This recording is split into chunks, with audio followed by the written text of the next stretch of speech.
This one's titled Today.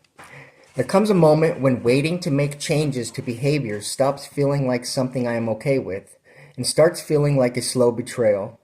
Life turns into a lobby. You keep pacing by the same comfortable, familiar path, telling yourself your real story starts in the next room. Though the pain of crossing the threshold into the next room is so grand, and you are unable to know if you cross that boundary, will you be able to return? So you stay stagnant. You remain complacent. Nothing is wrong enough to make you leave. Nothing is right enough to make you stay. That in between is the most dangerous neighborhood a soul can live in.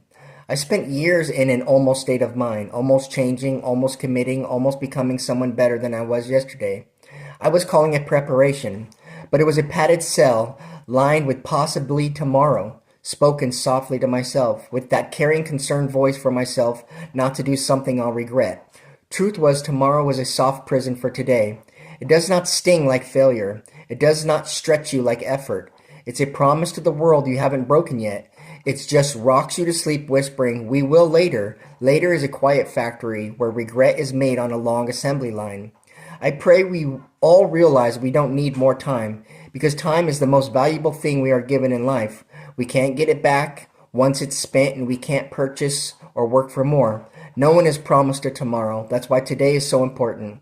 Let those you love know that you love them today. Be a better person today than yesterday. We all need to know this truth. I realize now, looking back, that possibly tomorrow was a failure for today. I was not afraid to fail. I was afraid of building a museum of unfinished versions of myself. Afraid of walking through my life one day and seeing only blueprints that never turned into a cathedral. So I stopped waiting for a sign, no spotlight, no music, just a few simple words that I wrote for myself. I need to be vulnerable in order to start today, not tomorrow. Freedom isn't free. I work for it through every today. I am blessed to receive. I was finally looking past the possibility of rejection, grabbing the steering wheel and driving the whole car into the next room.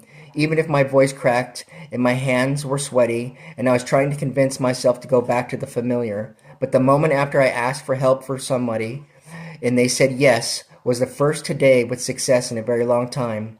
Now I treat every ordinary day like an expensive ink.